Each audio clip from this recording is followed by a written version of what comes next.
How have you been? Good. How about you? Having the time of my life. Good. Most people don't care about their brains. Why? You can't see it. You can see the wrinkles in your skin, fat around your belly. Why don't we screen our brain? How do you know unless you look? Right. You're against drinking in its entirety, correct? Well, anything that increases the risk of 7 different types of cancer, I'm against. I want energy, memory, focus. I want passion. Well, alcohol just doesn't fit. Right. Right? I'm like, I hated the term mental illness. It's shaming. It's stigmatizing. Right. So what if mental health was really brain health? And that's the revolution that I'm trying to create.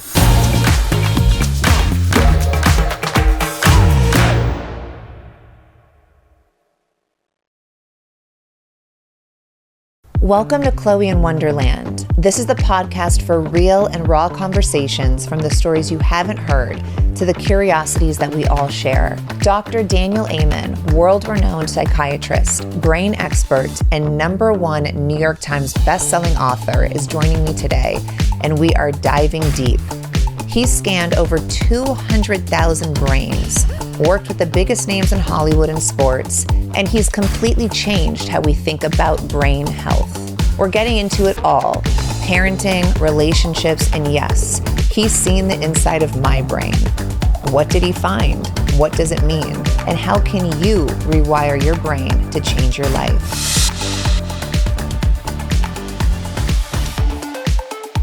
So I've had the pleasure and the privilege of meeting you through my sister Kendall, and we actually went to your clinic in Encino, and I got to get my brain scanned by you, and it was such a privilege. And you were on our show, Kardashians, and that was so significant. I feel like so many people from watching the show, I saw so much of the commentary, so many people had no idea that you could do scans on your brain. And I think people think you have to have an injury in order to do something like that, or be, I don't know, a football player, or be in a car accident along those lines. And it is such a blessing. And I know you started this in the 70s, and this is your life mission, but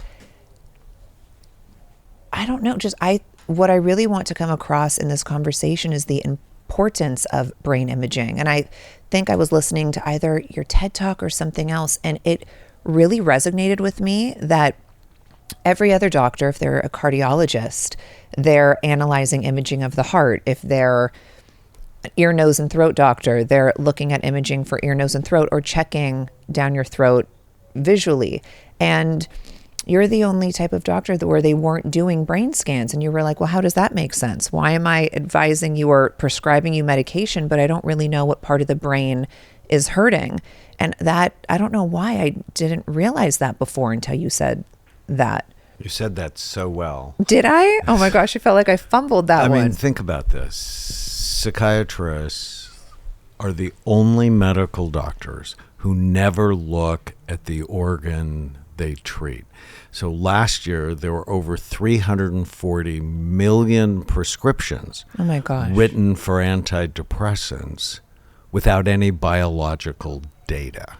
That's insane, right? I'm a psychiatrist, so I know how to diagnose crazy, and that's crazy. Right. Because if you don't look, then you don't know, was it the car accident when you were 16 that contributed to being sad, or was it because your brain works too hard because you had a sexual assault, or was it because you live in a mold-filled home? You just don't know. And when I started looking at the brain, it changed absolutely everything in my life. If one of my kids dates somebody new, they're going to be scanned. Oh, I love that. And my 21-year-old Khloé, who is in love, and I love her boy. Oh, good. But he played football. And so, yes, we have to look at his brain. Are any of them ever opposed to being scanned? No. Oh, good. Because they realize if you're in my family, the brain matters. Right. Right. And so it's just something you do. And I was married once before, and I got divorced 25 years ago. And if I was ever going to get married again, the first naked part of her I wanted to see was her brain. And Tana and I have been together for 20 years. I scanned her literally 3 weeks after we met each other. And nobody thinks about it, right? You go to a marital therapist, a relationship therapist, and no one's looking at the brain, which is just crazy. You're so right, but so many things I admire about you, but specifically, I think the empathy you have for the position that you're in. I think you know what responsibility you hold for people, but to say that, and I'm paraphrasing, so excuse me, that you've thrown so many darts at the dark, diagnosing people, and it's some of them you might have hurt some of your patients by misdiagnosing medications to them. And I don't know if that many doctors respectfully, but would admit something like that. And I think that's such a beautiful thing to say, and how you don't believe in a one size fits all for a medication or an ailment, and that you're looking at the brain. And you can have ADHD, for example, and I've seen some of your scans, but they could be in different parts of the brain, correct? Right. I mean, one of the first big lessons is all psychiatric illnesses, anxiety, depression, OCD, ADHD. It's not one thing. I mean, you would never give everyone who had chest pain the same treatment, right? That would be malpractice. That would be stupid. That would be insane. But yet, you go tell your doctor you're depressed, the first thing he or she is going to do is give you an SSRI, which in large-scale studies worked no better than placebo. And it's like, well, why is that? Because SSRIs work for the right brain, but they do not work for the wrong brain. In fact, they can make you worse. So my wife, Tana, when she writes about this in her book, The Relentless Courage of a Scared Child. She grew up in a really crazy environment. And in her mid-20s, she had thyroid cancer. Oh, wow. And she went to UC Irvine and saw a psychiatrist, and he gave her Prozac, and it made her less anxious. But it also disinhibited her. And all of a sudden, she's in Costa Rica with someone she had just met going, how did I get here? She started making really impulsive, stupid decisions. Right. And when you look at her brain, she has sleepy frontal lobes. And SSRIs, serotonin, is an inhibitory neurotransmitter, calms things down. So if you start with sleepy frontal lobes, it makes them sleepier. And then it's like taking the brake off of your impulse control. So getting the wrong medicine can disrupt your life in a very bad way. Now I feel like it's more, I don't want to say trendy, but it's more common probably to get brain scans. But why do you think in the 70s, 80s, 90s, why were you such an advocate but others were not? So 1991, I went to my first lecture on brain SPECT imaging. That's what we do. And I was so excited. I'm still excited. And the next year I went to an all-day lecture at the American Psychiatric Association on brain SPECT imaging in child psychiatry. So there was a lot of excitement, but very quickly they realized scans don't go with the current paradigm. They don't go with making diagnoses based on symptom clusters with no biological data. And we have our big Bible. It's called the Diagnostic and Statistical Manual of Mental Disorders, the DSM. And it really goes, okay, the DSM's not the thing. And all of a sudden, the American Psychiatric Association went, oh no, we shouldn't scan. And that's really when when I went to war with the American Psychiatric Association. Even though I have their highest award, they give members. And if I'm right, and I am, you should image the brain before you go about messing with it. It means that 40,000 psychiatrists and hundreds of thousands of regular doctors are not doing the right thing. Sadly. And when you tell people that, they don't say thank you. And there's actually this great book called The Structure of Scientific Revolution. It's how do revolutions happen. And the first thing is somebody notices a problem. The outcomes in psychiatry are no better than they were in the 1950s. We should be ashamed of that. So the outcomes are not better than the year I was born in 1954. That's sad. So someone notices there's a problem. The status quo notices the problem, but they make small changes because they're protecting the money. Mm-hmm. And then someone comes up with a new mousetrap. We should scan. When you scan and look at the brain, you then treat it as an organ. And you just don't try to drug it into submission. You get people to eat better. You get them to exercise. You get them to go to sleep. You get them to put down their phones. You know, give them supplements to nourish their brain. One of the things for you, recommended hyperbaric oxygen to help repair the accident you had. It's not just, oh, you have this, take that. And so the next stage in the revolution, if it disrupts somebody's money, and I disrupt the pharmaceutical industry, then they try and kill you. Yes. And that's just normal. It's what happens. Sadly. And I think 10 years from now, it's going to be radically different. Oh, I love to hear that. And I apologize. I said the 70s, but that's when you started, when you went. So I went to medical you got school deployed. In the 70s. So my short story is I was 18, Vietnam was still going on, and I had a low draft number and became an infantry medic, and my love of medicine was born there. But about a year into it, I realized I didn't like getting shot at. Yeah. It's like not for me. Right. I don't like it. And so I got retrained as an X-ray technician. And that was the thing. Our professors used to say, how do you know unless you look? Right. And then I got out of the Army, finished college, went to medical school. It's 1979. I marry my childhood sweetheart. 2 months later, she tries to kill herself. And I took her to see a wonderful psychiatrist. And I came to realize if he helped her, which he did, it wouldn't just help her. It would help me. It would help our children. It would help our grandchildren. But I fell in love with the only medical specialty that never looks at the organ it treats. And I knew it was wrong. I just had no idea I'd be involved in the change. Right. And back then, I hated the term mental illness, right? If you looked at my ex-wife and go, she has a mental illness, it's shaming. It's stigmatizing. Right. Nobody wants it. What if we thought of these as brain health issues? Nobody wants to be called mental. Everybody likes to be called a brain. Yes. Right? So what if mental health was really brain health? And that's the revolution that I'm trying to create.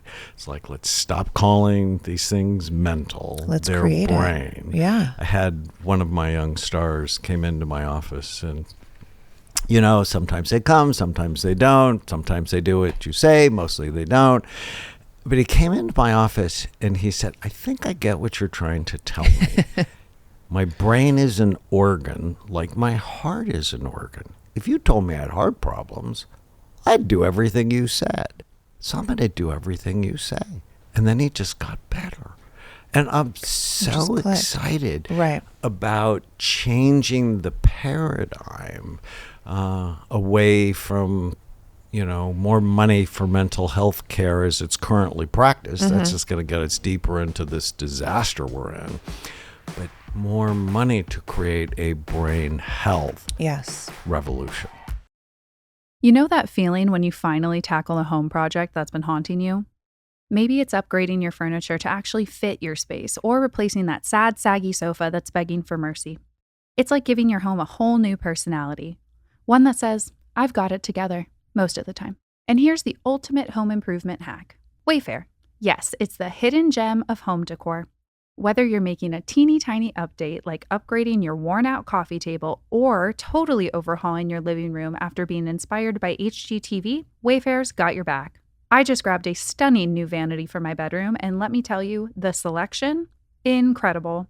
You'll find everything from ultra modern to grandma chic, all at prices that won't make your wallet cry. And you'll find top brands like GE and Moan, because nothing says adulting like knowing what those are. Wayfair isn't just for furniture, though. They've got kitchen gadgets, bathroom essentials, and outdoor furniture that'll make you feel like you live in a resort. Need help with storage? They've got you covered. They've got storage solutions that'll make your space feel bigger and better in no time. And here's the cherry on top: fast and free shipping. That's right, no need to haul a 200-pound dresser across town. It shows up at your door, no sweat, looking fabulous. So, if you're ready to give your home a fresh start, Wayfair makes it easy. Find everything you need, from furniture to faucets to flooring, all in one place. Shop the best selection of home improvement and furniture online. Get renovating with Wayfair. Head to wayfair.com right now. That's WAYFAIR.com. Wayfair. Every style, every home. Do you say data or data? I say data, and yes, I know I'm probably pronouncing it wrong in your world, but here's what's really wrong: paying a small fortune every month for wireless service. For the longest time, I just thought that was the way it was.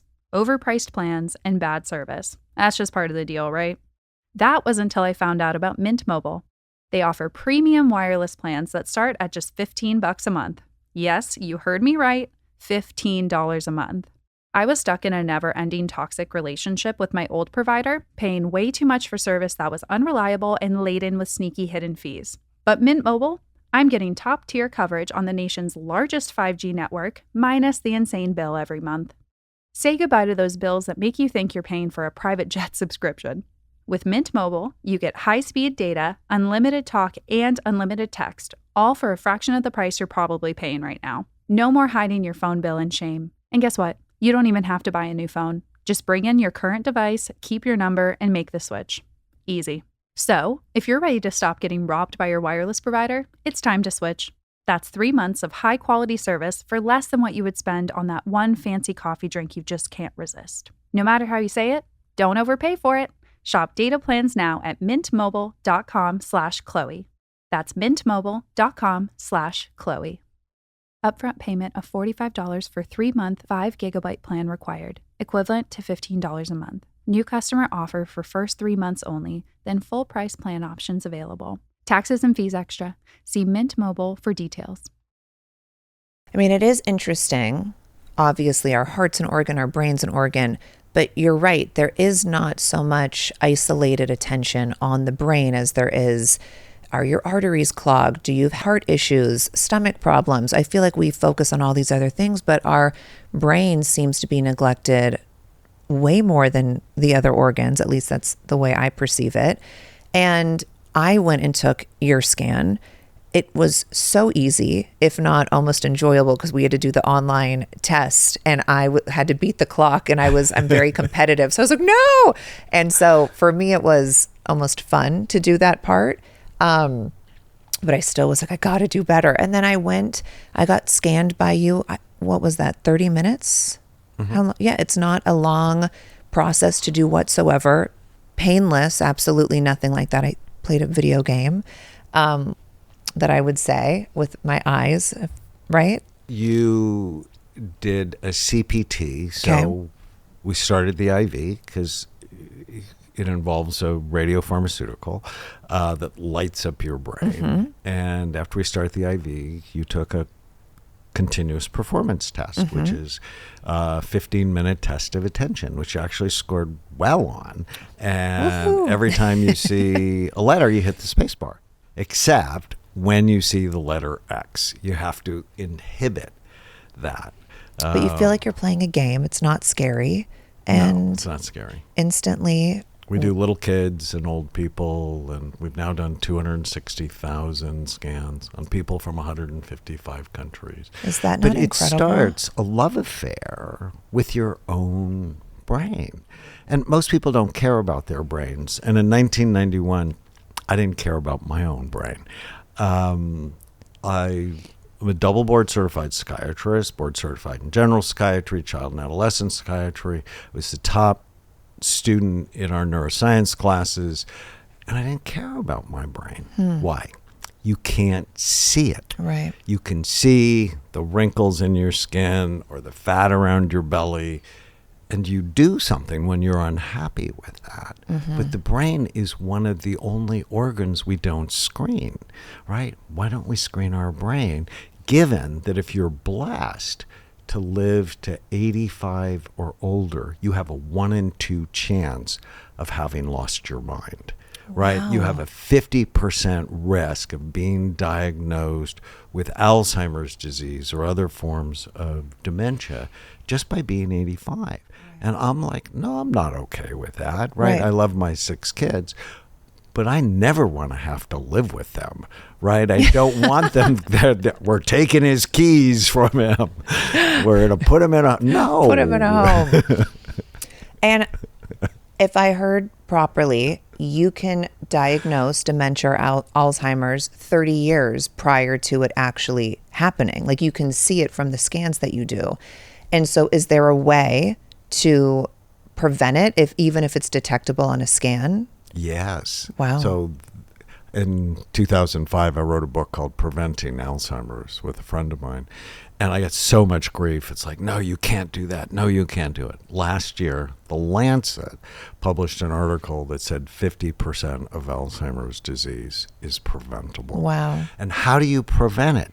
You prevent or treat the 11 major risk factors that steal your mind. So if you knew a train was going to hit you, wouldn't you at least want to get out of the way? Yes. Right? And so, for example, what we learned is if you're overweight, as your weight goes up, the actual physical size and function of the brain goes down. And that should scare the fat off anyone. Yeah. If you have diabetes, much more likely to get Alzheimer's disease. If you have low blood flow to your brain for whatever reason, too much caffeine, alcohol, marijuana, nicotine, not good for your brain.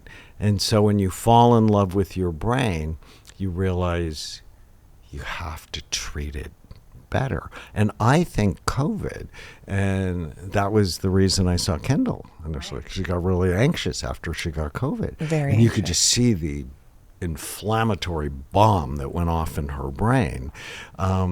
Infectious disease is a major cause of psychiatric illnesses, and nobody knows it. And I didn't know it, right? It was not in my training program. But COVID, for example, if you get COVID, you have a 25% increased risk of having a new onset psychiatric illness within the next 6 months. Wow. It's like, oh my goodness. Or Lyme disease, and California we have a lot of Lyme disease here. If you put a map up of the highest incidence of schizophrenia in the United States, it's the Northeast, the North Midwest, and the West Coast. Wow. So highest incidence of schizophrenia. And you overlay that with the highest incidence of Lyme disease, they're virtually identical. Wow. So that's scary. Is it possible, if you have schizophrenia or you love somebody with it, should you at least be screened for Lyme disease? And you should look, because if you're psychotic, which means you've lost touch with reality, that's a brain dysfunction. And is that able to be reversed? Often. In fact, one of my best stories. I love stories. I love stories. Do tell. So Adriana, 16, beautiful, straight A's. Her family goes to Yosemite on vacation, and when they get to their mountain cabin, they're surrounded by 6 deer. And they think it's a magical moment. But 10 days later, Adriana starts to hallucinate. She becomes paranoid. She's aggressive. She ends up in a psychiatric hospital, not once, 3 times. She's on multiple antipsychotic medications, and her mother's just beside herself. And the last doctor told the mother She has schizophrenia. She's going to be on these medications for the rest of her life. At which point her mother found me, brought her to one of my clinics. We saw that her brain was inflamed and we didn't know why. And it turned out she had Lyme disease from a deer tick. And It happened that quickly? It happens that quickly. Wow. And on an antibiotic, Adriana got her life back and then ended up finishing high school, graduating from Pepperdine, got a master's degree from the University of London, and today she's normal. But what a testament to the mother as well, because so many people don't know what to do. And I think that's why I'm so honored that, I mean, you're so incredible on social media. I need you to know that. I was talking to my mom about that.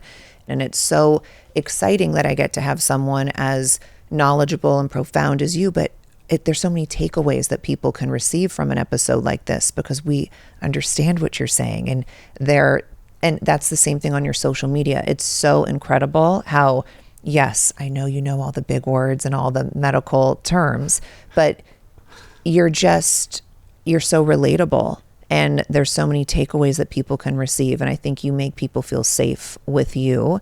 And maybe because you've been doing it for so long, but you also give people so much hope where so many people don't just like, well, here's this prescription, take this, and we'll see you in 6 months and see if it works. No, I work really hard to say things as simply as I can because I never want the words to get in the way. And we have a high school course called Brain Thrive by 25. I'm so excited about it. And it was studied. So it's 12 weeks, 24 hours. We teach middle schoolers, high schoolers to love and care for their brain. Oh, I love that. And it decreases drug, alcohol, and tobacco use, decreases depression, and it improves self-esteem. Yes. And that's the answer to this epidemic problem. And people go, oh, it's social media. And yeah, social media is part of it. And oh, it's our ultra-processed foods. Yeah, and that's part of it. But nobody loves and cares for their brain. If you love and care for it because you realize that's your future, you're just less likely to smoke pot, which is not innocuous, right? No. That's the messaging, is it's Right. innocuous. You're less likely to drink. Alcohol's not a health food. You're Surprisingly. suspicious about psilocybin, which is now, it's the most common question I get asked when I lecture. You know, what do you think about magic mushrooms? And I'm like, I'm really worried because I think it's going to go the way the opiate epidemic went. Oh, wow, really? Yeah. Remember in the late 90s, my wife's a nurse, and she said, oh, now pain is the fifth vital sign. We have to ask them about their pain, and if they're in pain, they need an opiate. And it got us this incredible disaster. Right. We're in now. We need to be cautious. And, you know, if you take an opiate, for example, it makes your white blood cells mad. And so it helps in the short run. In the long run, makes you dependent on them. Right. Because you've made your white blood cells mad. Now you always have to calm them down. For any, like, you're against drinking in its entirety, correct? Well, anything that increases the risk of 7 different types of cancer, I'm against. And Yes, there's makes not sense. a week that goes by where alcohol hasn't devastated one of my patients or family members' lives. Wow. It's just always because they drink and then they say things they shouldn't say, or they do things they shouldn't do. So, yeah, I'm not a fan of alcohol. So for me, I think I drink like 2 or 3 times a year. I'm not a big drinker, but normally my birthday, I'll rage a little. But after you have kids, it's hard to do that. But I also realize the older I get, it could be age or just maybe my tolerance isn't. There's no reward the next day. You realize, gosh, I just got thrown. I work out 5 days a week and certain things. I love being a present parent. And you just realize, okay, this really doesn't feel good. This is horrible. But trust me, I think I've done a lot of damage in my 20s. Is that damage that was done in my 20s able to be reversed? Or for anyone listening, if they're like, okay, I'm not at that place that I'm going to take any sort of physical, like my health journey isn't my first priority, are there things at home that people can do to improve their brain function, or by just cutting out these things in life, does your brain sort of regenerate itself on its own? Well, that's the exciting news, is even if you've been bad to your brain, you can make it better. And I can prove it. So I did the big NFL study. I've scanned and treated 400 NFL players, cool players like Terry Bradshaw and Dick Butkus. 80% of my players with these bad brains get better when we put them on a rehabilitation program. And I was just thinking about BJ Fogg, who's a friend of mine. He's a professor at Stanford. And we were at a conference together. We did some work together, and he said, I wake up 100% every day. And I'm like, why? He said, because of you, I stopped drinking.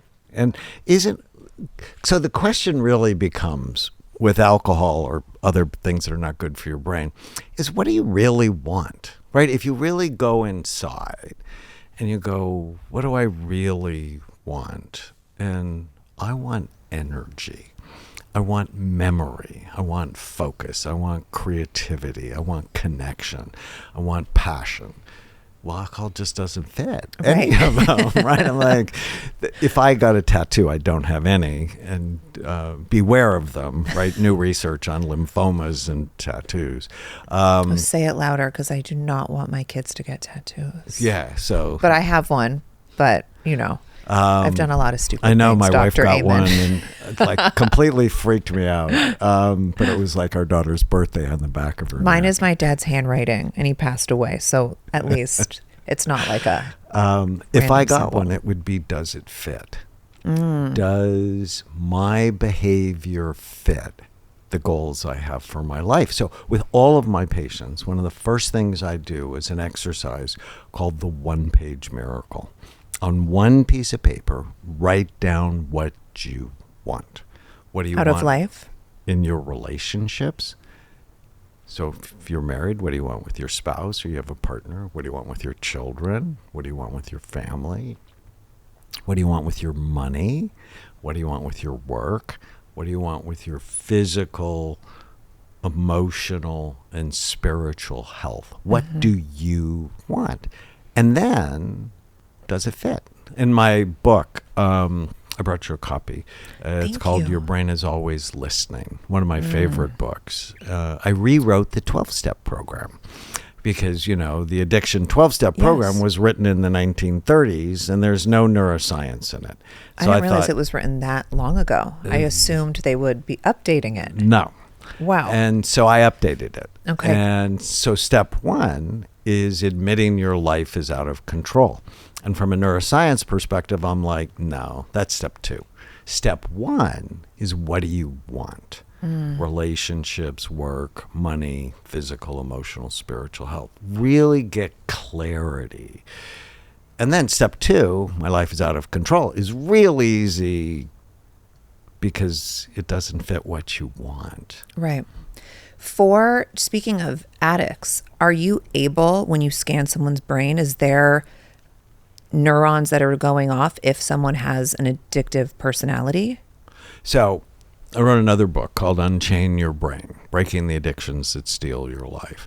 And it's not one thing. It's like 6 different things. And so you have to know what type. And when I first started scanning in 1991, I was the director of a substance abuse treatment program. And their brains were so bad. Wow. I mean, one of the reasons I don't drink is it makes your brain look older than you are. Their brains look smaller. They look shriveled. And I'm like, I have a poster that hangs in about 100,000 schools and prisons and doctors' offices around the world called Which Brain Do You Want? Healthy Scan, drug-affected scans. And it's no. Right. Yuck. But they're impulsive addicts, people who don't really think about it all the time, but they can't control their impulses when they get a craving. They're compulsive addicts. People think about it all the time. Right. They can't get away from it. They're impulsive, compulsive addicts, where they have combinations of that. Sad addicts, anxious addicts, and head trauma addicts, that if you have a bad injury, you're much more likely to have trouble saying no to drugs and alcohol. And so if you know the type, Right. So for example, our impulsive addicts, very high in our ADD group. Our compulsive addicts, higher in our OCD group. It's so fascinating. And you have 11 offices. Where are they at if people want to go and get scanned by you? So big places like New York and Atlanta and Hollywood, Florida, Chicago, Dallas. We have a new clinic in Phoenix, Orange County, Encino, just north of Los Angeles, San Francisco, and Seattle. Amazing. I mean, I went to the one in Encino. I have been doing hyperbaric and stuff like that since I've seen you. You are also the person that's got me on Saffron. Saffron pills I take, and it's about mood adjustments. Like I do believe that Saffron really works. I love it, and there's no side effects if you don't. But I do want to go back and get another scan with you. Just why not? And because also last time I didn't do my treatments with you, I was just at a different place in my life, and I'm ready to take the brain health journey with you. I would love that. I am. Can we talk about Saffron for a little bit? Yes. Because a lot of people don't know this. There are now 26 randomized controlled trials showing it is equally effective in treating depression as Prozac and wow. Zoloft and Wellbutrin, but dramatically fewer side effects. And so I started paying attention to Saffron about 25 years ago when the first study came out. And what really piqued my attention, because there are a lot of supplements that have antidepressant effects, like St. John's wort, but it was pro-sexual. And that I'm like, because things like Lexapro and Prozac and Zoloft, they decrease libido, and Right. you have a harder time having an orgasm.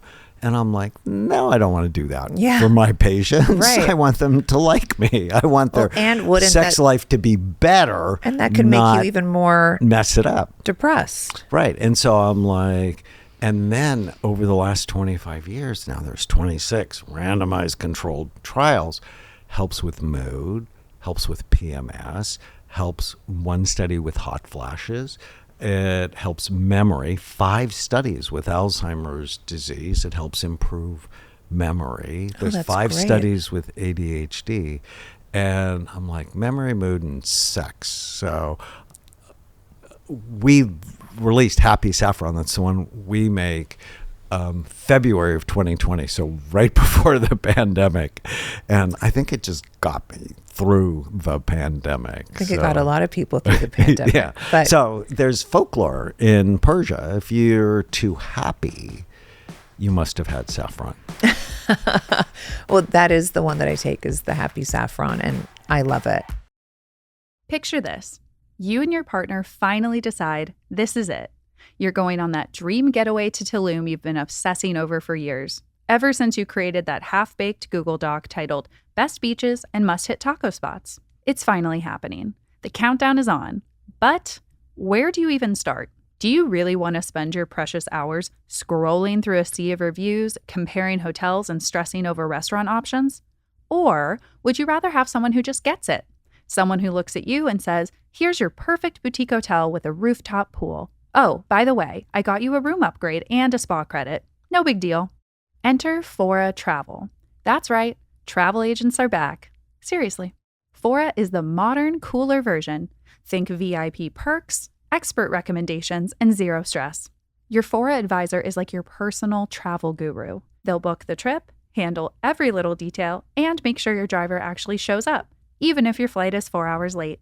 And if you're the friend who's already planning everyone else's trips, the one who's deep in travel blogs, crafting intricate itineraries, and turning the group chat into a map of recommendations, why not turn that superpower into a business? Fora gives you all the training, community, and tools to level up your travel obsession and actually get paid for it. So whether you're booking your next dream trip or making travel your career, visit foratravel.com/Khloe.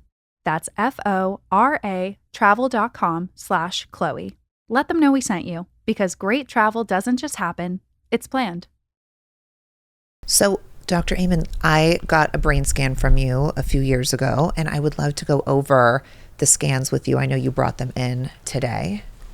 Well, let me show you a healthy scan. Okay. So we do a study called SPECT, SPECT, and SPECT looks at blood flow and activity. It looks at how your brain works, and it basically shows us three things: good activity, too little, or too much. And then our job is to balance it. Okay.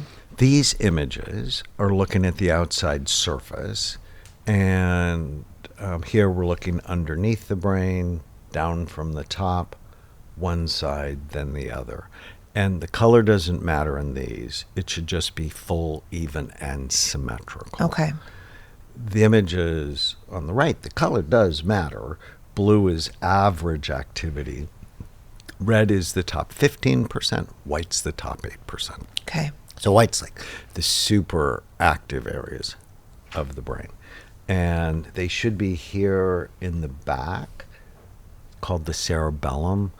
And it's the Rodney Dangerfield part of the brain. Okay. It gets no respect. Okay. Now, a lot of young people don't know who Rodney Dangerfield is, and it makes me feel old. But he's a very famous comedian who always said, "I get no respect." Yeah. And then he'd talk about why I didn't get any respect. And when you came to first see me, you wanted a better memory, you wanted to talk about the car accident. You could get stuck on things, and there was some past emotional trauma. And I know. If we look at your brain got hurt. Mm-hmm. And you can actually see the left front side of your brain. There's a hole. Now, it's not a physical hole, but what it means is there's significantly less blood flow, less activity than there could be or should be. Right. Right? And even though you scored well on the CPT test, on the X test, when we tested you again, your focus was like 17%, like on a scale of 0 to 100. It wasn't awesome. And that could go with decreased here. And I think this is trauma, physical trauma. And you had a car accident, right? Yes. When you were 16. Yes. Tell me about it. I had a car accident at 16, and I went through my windshield with my head, and my lower body was stuck under the steering wheel, and I was knocked out. And so I believe that's definitely probably what that is.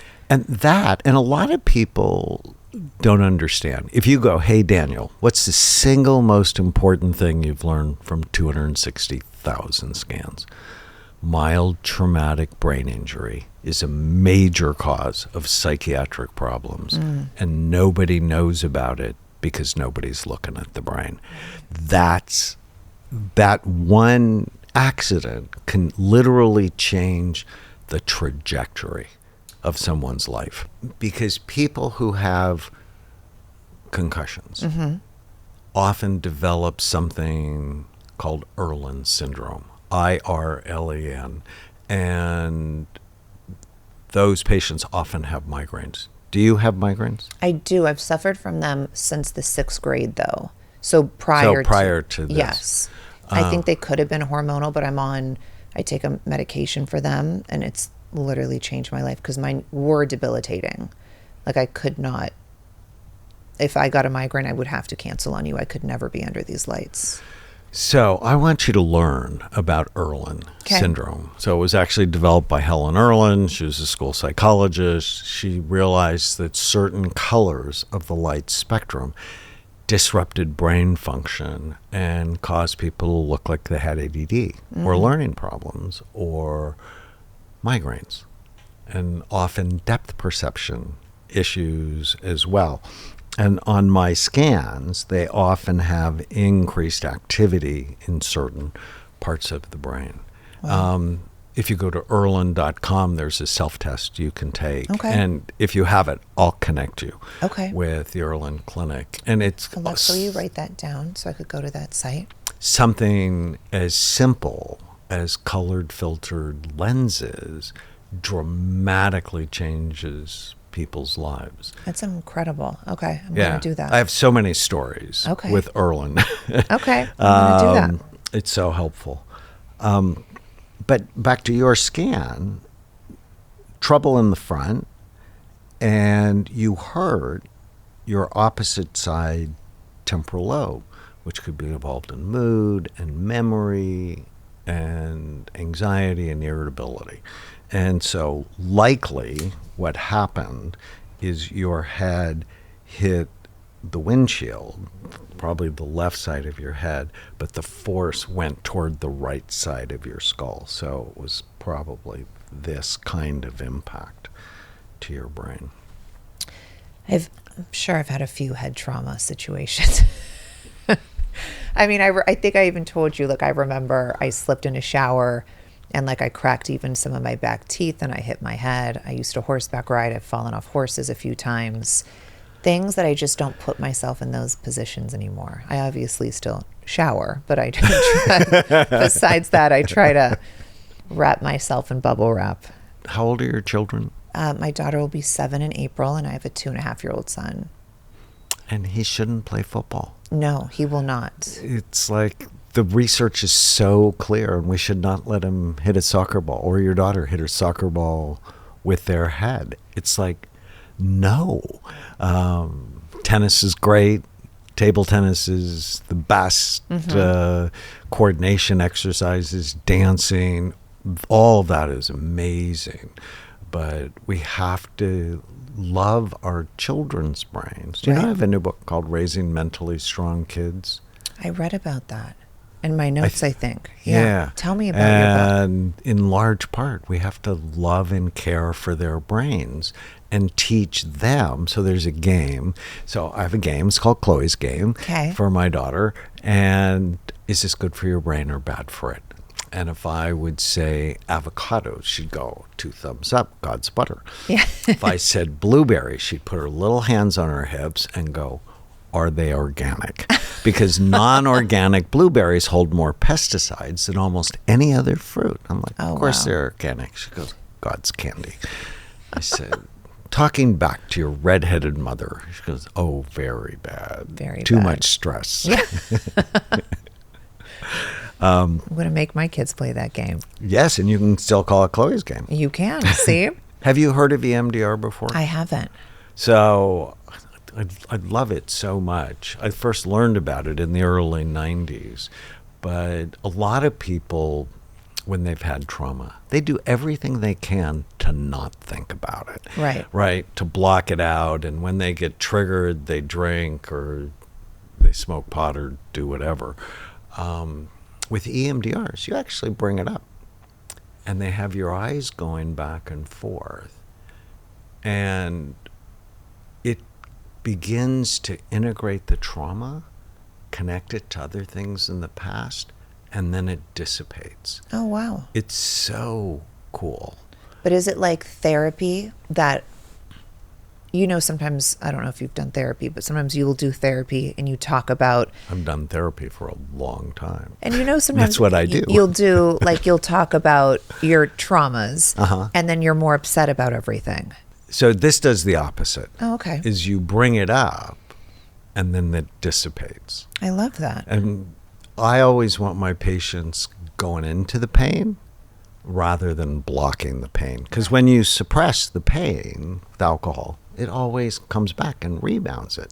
When you go through it, you begin to understand it and process it.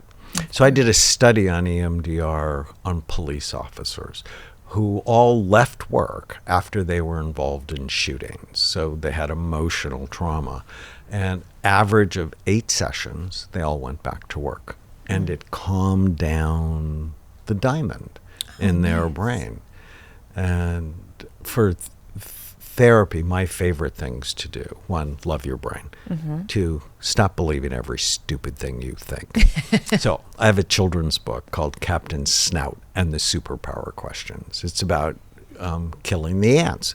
ANTS stands for automatic negative thoughts, thoughts that come into your mind automatically and ruin your day. And I was 28 years old in my psychiatric residency when one of my professors said, you have to teach your patients not to believe every stupid thing they think. I'm 28 years old. Right. I'm a double, in my residency, finished medical school. I'm really well educated. No one had ever told me that before. I believed every stupid thing I thought. So here's the exercise. Whenever you feel sad or mad or nervous or out of control, write down what you're thinking and then ask yourself, is it true? Can I absolutely know that's true? How does that thought make me feel? Terrible. How would I feel without the thought? So much happier. And then you take the original thought and you turn it to the opposite. And you ask yourself if the opposite of the thought is bothering me is true. This is so cool. It's so powerful. And so basically I teach all my patients, one-page miracle, what do you want? And then we have to kill the ants, the automatic negative thoughts. Yeah. And then whatever trauma's there, we use things like EMDR to help them get rid of it with a healthy brain. Yes. What I love, something you said, and I didn't think of it like this, is that your brain is one thing and your mind is another thing.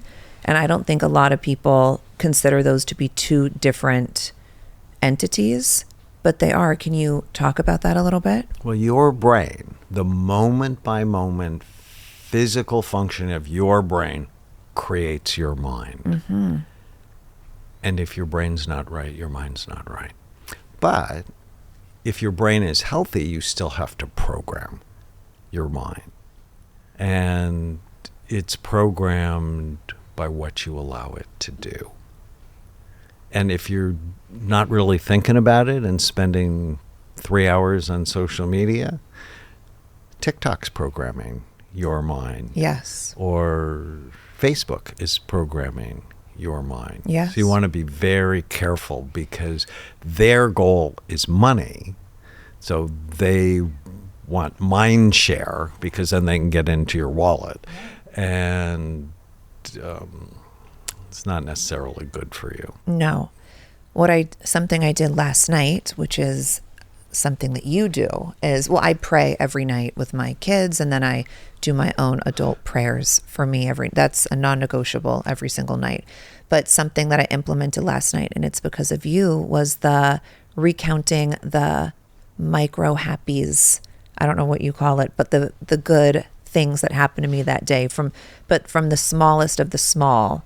And I had a great day yesterday, but I think because I was recounting the small, like the littlest thing, I was like, no, I loved just getting my coffee first. Cause in the morning I wake up at 5 at the latest, and I'll have my alone time and I do my Bible verse, and then I sit by myself and have my coffee and reflect on that. And then I start my day. I like to set the tone for my day. But I don't think I realized how happy that makes me until I did what you suggested, which is just recount your day and what are the little things that make you happy. And it was such a beautiful lesson. And I was smiling while I was talking, recounting my day. And I just wanted to say thank you for that, because it's such a minor thing, but it's the biggest thing. It's so simple, right? It's so simple. But if you do huge. it on a regular basis, so every night I go to bed and I say a prayer, and then I go, what went well today? Yeah. And I start at the beginning of my day, and I'm structured hour by hour. What did I like about the day? And the bad stuff shows up, and I'm like, no, not now, later. And I go back to what went well. People who do that for just 3 weeks notice a significant increase in their level of happiness. Oh my gosh, you are a vessel of knowledge and insight. And I'm just so grateful that you came and shared all this with me and my viewers and listeners. And I'm not kidding. I am going on spring break with my kids this weekend, but when I come back, I think I'm going to make my first stop to come and see you and do another scan. I love that. But yes, I just wanted to say thank you. This was fascinating, and I will definitely see you in a few weeks when I'm back from spring I'm so break. honored. Thank you. Thank you, Dr. Amen.